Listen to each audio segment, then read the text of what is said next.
Bonjour à tous, bienvenue à cette session de démonstration de Clinical Key dans le cadre des Health Days d'Elsevier 2024,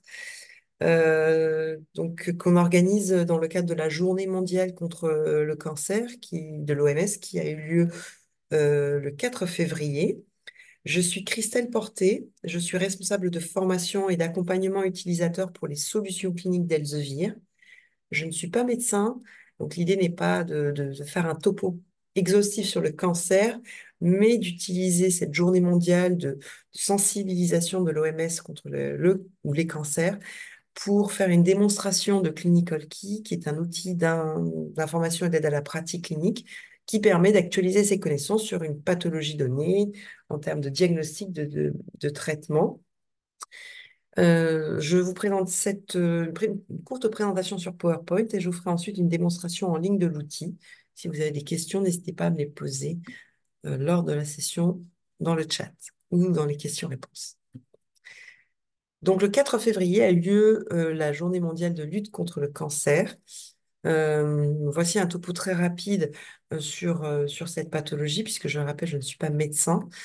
Mais c'est une pathologie qui est un problème de santé publique majeur en France, en Europe et dans le monde entier. En France, on estime qu'il y a près de 430 000 nouveaux cas et plus de 150 000 décès chaque année. Et donc le cancer, les différents types de cancer restent la première cause de mortalité en France. C'est un vrai problème de santé publique majeur puisque ce nombre de nouveaux cas a doublé depuis les années 90. Les études montrent que chez l'homme, le cancer de la prostate est le plus fréquent, puis viennent les cancers des poumons et le cancer colorectal, tandis que chez la femme, c'est le cancer du sein qui est le plus fréquent, et viennent également le cancer colorectal et le cancer des poumons. Donc, ce sont des pathologies fréquentes qui surviennent en cours de la vie, mais dont la survie augmente grâce à l'évolution des connaissances, des recherches sur le traitement, et notamment le dépistage, diagnostic et le traitement de ces pathologies. Mais les cancers représentent en France la première cause de décès chez l'homme et la deuxième cause de décès chez la femme.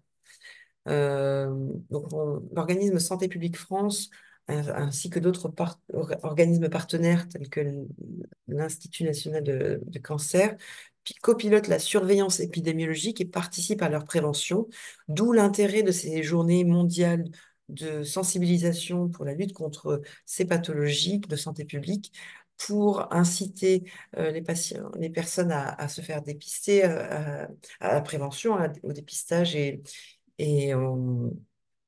pour un traitement précoce, pour prendre la prise en charge précoce de la pathologie.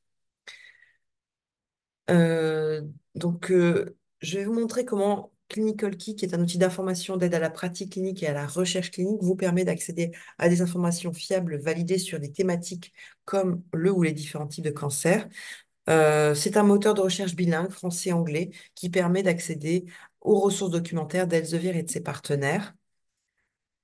L'objectif, c'est d'avoir accès à des informations fiables, validées et récentes, actualisées, pour actualiser vos connaissances dans une spécialité donnée, ou plusieurs spécialités, euh, accéder à des informations utiles pour la pratique clinique, parce on va le voir, il y a des synthèses cliniques basées sur les preuves, evidence-based medicine, des recommandations de bonne pratique, des fiches médicaments qui vous permettent de vérifier la posologie d'un médicament, de confirmer le diagnostic ou le plan de soins.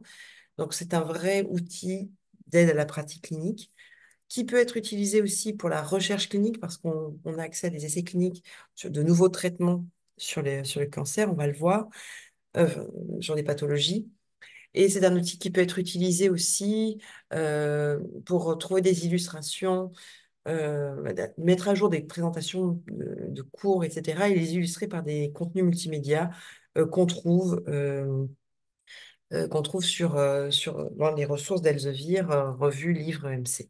Donc, tout ça conquiert, participe au fait d'avoir accès à des informations fiables, validées pour la diagnostic et le traitement des soins, et du coup pour améliorer la prise en charge des patients. Clinical Kit est accessible dans le cadre d'un test ou d'un abonnement pour une institution, car ça recouvre toutes les spécialités. pour avoir accès en texte intégral. C'est un hôpital public-privé, une université, un centre de recherche ou autre qui peut avoir accès dans le cadre d'un abonnement ou d'un test. Lorsqu'on fait une recherche sur Clinical Key, on peut faire une recherche d'une pathologie, d'un médicament, on obtient des résultats qui proviennent des contenus d'Elsevier en texte intégral, revues, livres, EMC. Par exemple, dans les revues, vous avez des revues francophones comme la revue de médecine interne, mais également la collection des Lancet, notamment le Lancet Oncologie ou Hématologie, donc dédié à l'oncologie. Vous avez également les 41 traités de l'encyclopédie médico-chirurgicale, les EMC. C'est l'état des connaissances actuelles dans 41 spécialités. euh, voilà, en français, l'état des connaissances et l'état de l'art et des connaissances actuelles dans ces spécialités. Sur Clinical Key, vous avez également accès à une large base de données de livres, 1400 livres de référence, les dernières éditions d'ouvrages de référence francophones comme le Guide thérapeutique de Perlemutter, mais également des livres de référence en oncologie, euh, comme le Cons Current Therapy ou le Goldman Cecil Medicine, ou enfin voilà, des revues, des livres de référence en français et en anglais. Des synthèses cliniques, je vous en parlais, l'essentiel à savoir sur une pathologie, du diagnostic au traitement, en fonction des dernières publications, c'est de l'evidence-based. On en a en français, c'est l'EMC, en anglais, c'est synthèse clinique, clinical overview. De nombreux contenus multimédia qui sont utiles pour mettre à jour les présentations pour vos congrès ou vos cours. Et on a tous les contenus de nos partenaires, que ce soit les sociétés savantes qui publient des recommandations de bonne pratique ou de la haute autorité de santé. Vous avez également les fiches médicaments Teriac en français et Gold Standard en anglais pour vérifier la posologie d'un médicament.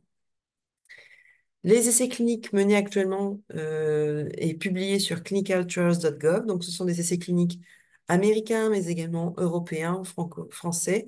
Une synthèse est publiée sur clinicaltrials.gov et vous la retrouvez sur Clinical Key pour voir s'il y a des essais de nouveaux traitements sur une pathologie donnée. Et la recherche sur Clinical Key est exhaustive. On propose des contenus d'Elsevier et de nos partenaires, mais aussi les résumés, les Medlines, les abstracts d'articles pertinents qui sont publiés par d'autres éditeurs. On n'a pas les droits pour le texte intégral, mais c'est un résumé et on vous renvoie vers PubMed pour le texte intégral.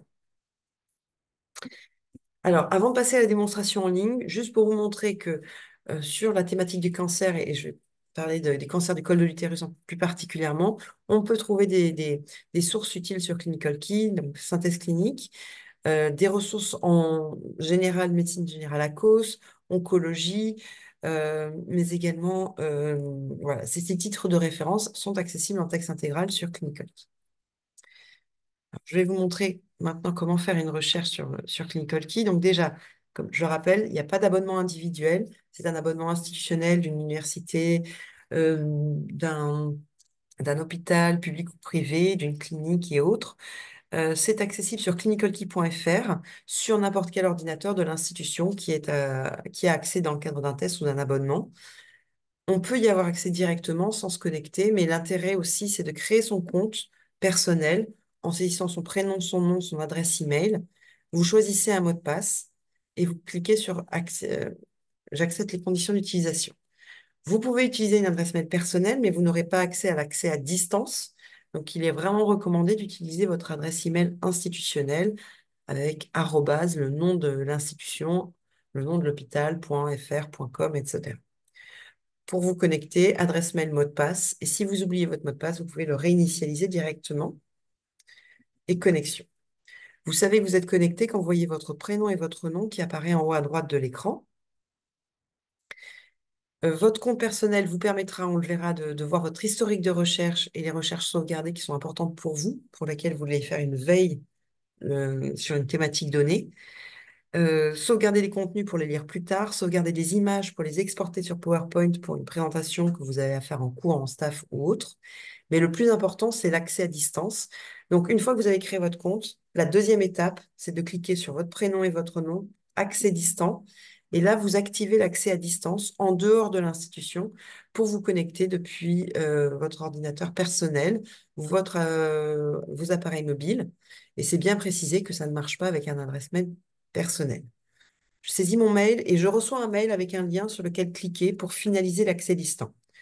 Une fois que c'est finalisé, pendant 6 mois, vous pouvez vous connecter en tout lieu. Et au bout de 6 mois, l'accès distance sera désactivé. Il faudra retourner au moins sur un ordinateur de l'établissement pour réactiver l'accès distance.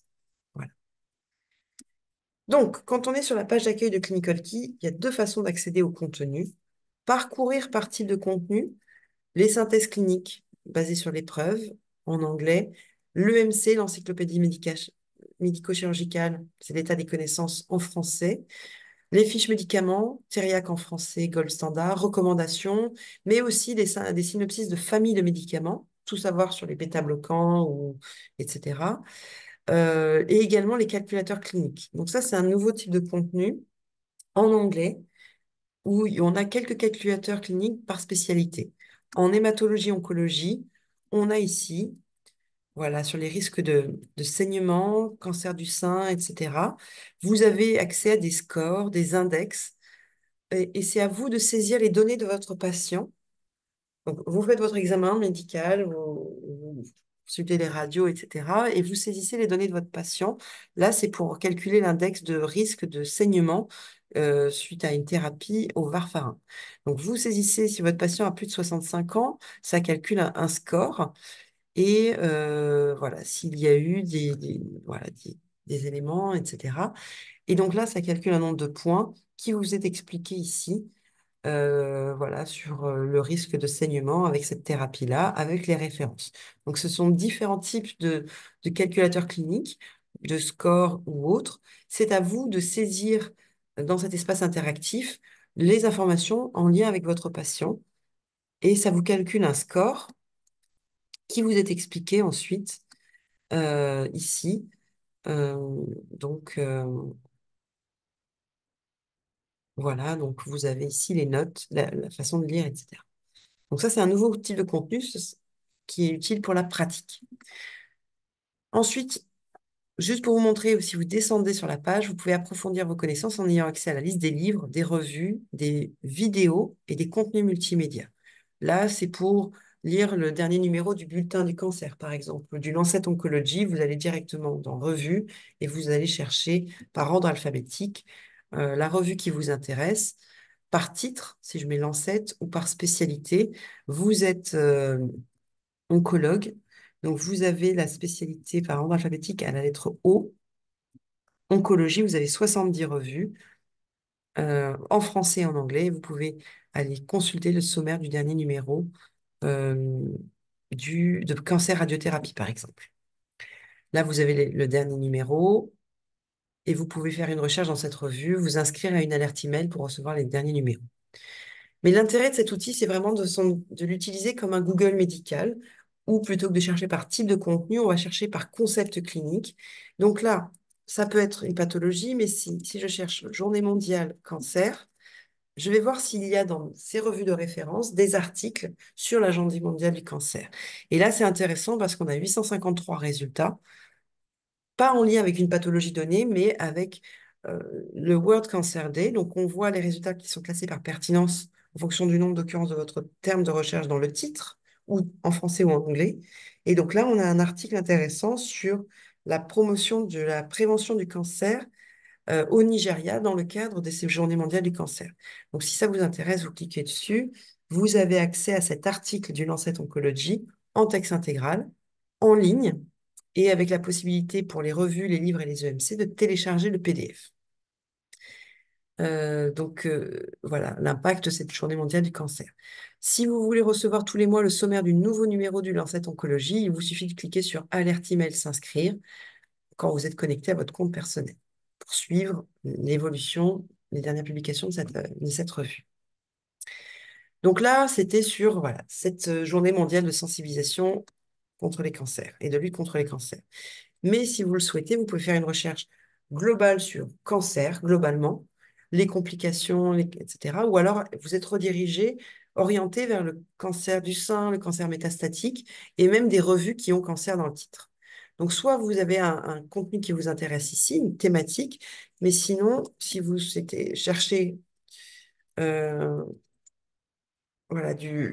autre type de recherche, vous continuez votre recherche. Et là, on propose cancer du côlon ou cancer du col utérin.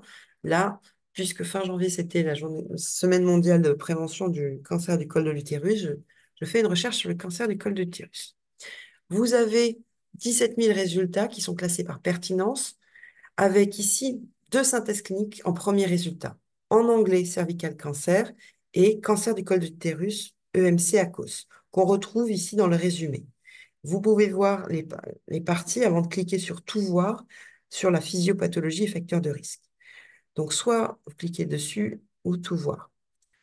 Voilà, cancer du col de l'utérus, vous avez aussi une synthèse clinique basée sur les preuves, evidence-based. L'essentiel à savoir sur cette pathologie. L'action urgente à mener quand vous soupçonnez qu'une patiente a un cancer du col de l'utérus. Ce sont des spécialistes qui ont mis à jour cette synthèse clinique de recommandations, de tests de diagnostic, de traitement, en fonction des dernières publications. Et la mise à jour date d'avril 2023, donc c'est récent. Vous avez les signes cliniques de cette pathologie, les causes et facteurs de risque, très intéressant si vous menez un projet de recherche clinique sur ce cancer, de trouver des informations sur l'épidémiologie, les causes et facteurs de risque, les procédures diagnostiques recommandées, que ce soit des tests de laboratoire, l'imagerie médicale et autres. Et d'ailleurs, vous retrouvez une image que vous pouvez cliquer à agrandir pour comparer cette imagerie de la littérature d'un cancer du col de l'utérus avec l'imagerie de votre patient. On peut cliquer sur voir la source en bas pour aller lire l'article. Enfin voilà, on retourne à cette synthèse clinique, sauvegarder ou ajouter à la présentation PowerPoint pour cette image-là, pour le retrouver plus tard. Donc là, je vous montrerai ça, comment on peut le faire aussi pour plusieurs images à la fois. Vous avez également la partie diagnostic différentiel. Vous pensez que c'est un cancer du col de l'utérus, mais vous ne savez pas si, voilà, vous avez un doute, ça peut être une pathologie plus commune, la cervicite, mais également un carcinome endométrial. Vous avez ici les éléments différenciants. Qu'est-ce qui distingue un cancer du col de l'utérus d'un carcinome endométrial? Vous avez ici la référence et le lien vers cette autre synthèse clinique basée sur les preuves. Et vous avez également une partie traitement, les recommandations thérapeutiques actuelles en fonction des connaissances pour traiter le cancer du col de l'utérus une fois le diagnostic est confirmé. Vous avez ici des informations sur la chirurgie, la radiation ou d'autres traitements médicamenteux ou non médicamenteux. Et à chaque fois, vous avez les références que vous pouvez voir en bas d'article ou en cliquant sur lien référence, être redirigé vers la source qui a permis à ces auteurs de rédiger cette synthèse. Donc, soit sur un article publié dans une autre revue ou de recommandation de bonne pratique. Donc, cet élément-là, je peux sauvegarder euh, et voilà, en cliquant pour le lire plus tard. Je reviens à ma liste de résultats. Vous n'avez pas le temps de les lire, mais vous voulez retrouver ces synthèses cliniques. Vous pouvez cliquer sur les synthèses cliniques qui vous intéressent. Voilà, c'est classé par ordre de pertinence. Donc, les premiers résultats sont les plus pertinents. Vous pouvez aussi sélectionner tous ces éléments-là, cette recommandation, cet article de revue sur la radiothérapie et cliquer sur étoile, sauvegarder.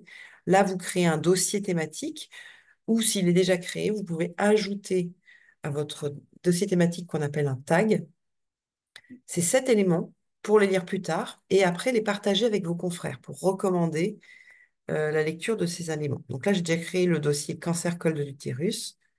Je le choisis et je clique sur terminer. Vous pouvez également appliquer des filtres. Il y a beaucoup de résultats sur ce cancer du col de l'utérus. Donc, soit appliquer des filtres de langue, type de contenu, etc. Ou alors aller plus loin pour dire je veux voir précisément les traitements du cancer du col de l'utérus. Et là, on passe de 17 000 résultats à 7 000 résultats uniquement sur les traitements. Et on peut appliquer d'autres filtres de langue, de type de contenu. Donc, pour voir uniquement les résultats les plus récents, publiés dans les revues, là, il y a 2 options. Soit vous filtrez texte intégral, c'est publié dans une revue d'Elsevier, donc vous avez accès au texte intégral en ligne ou en PDF. Mais si vous voulez élargir à d'autres éditeurs qu'Elsevier, on vous remonte les résultats pertinents publiés par d'autres éditeurs Mais comme on n'a pas les droits sur ces articles de revue, vous avez un lien, un résumé et un lien vers PubMed où vous retrouvez exactement le même résumé et on vous indique sur PubMed où accéder au texte intégral. Soit c'est du free full text comme là. Donc là, on vous oriente vers l'éditeur pour accéder au texte intégral. Mais en tout cas, on vous oriente à partir de Clinical Key. Et pareil, quand vous êtes sur PubMed et que vous voyez le logo Elsevier, vous pouvez paramétrer votre ordinateur pour être redirigé vers le texte intégral sur Clinical Key. On a également accès à des études, méta-analyse, essais randomisés contrôlés pour la recherche clinique. Je vous ai parlé aussi des essais cliniques. Alors ici, si je fais une recherche ciblée, essais cliniques de nouveaux traitements sur le cancer du col de l'utérus.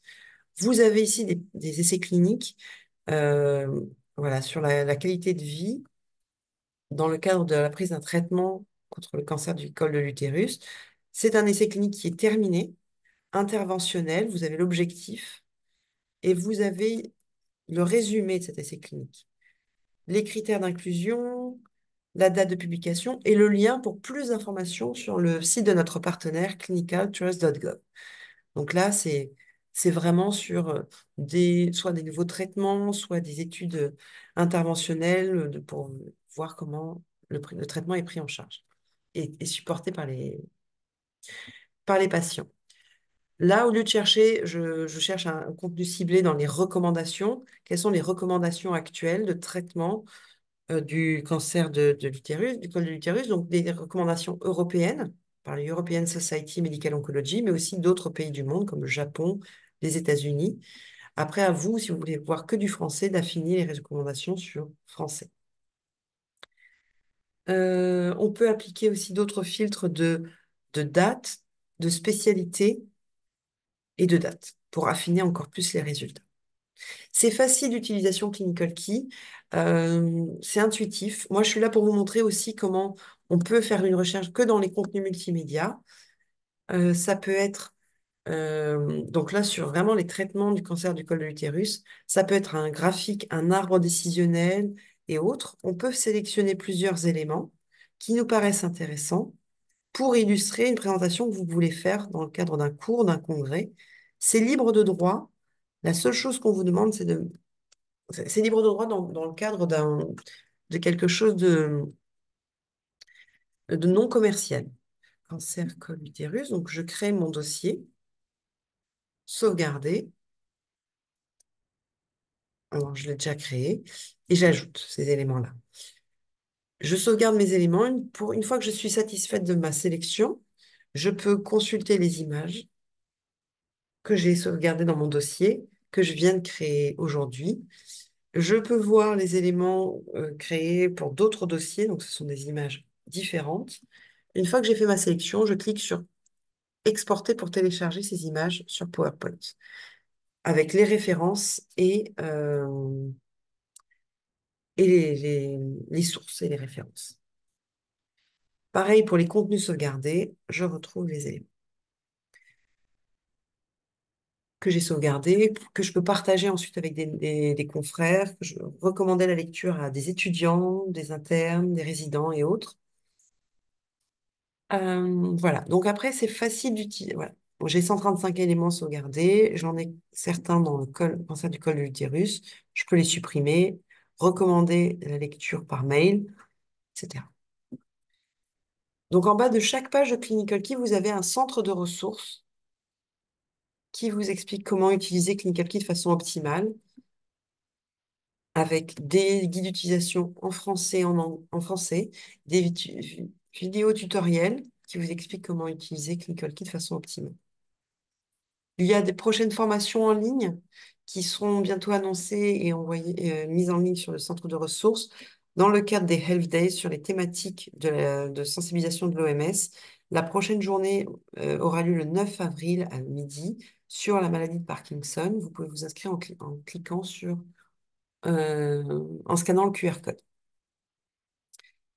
Dernière chose donc, que je souhaitais vous dire, c'est que voilà les sources utilisées pour cette présentation.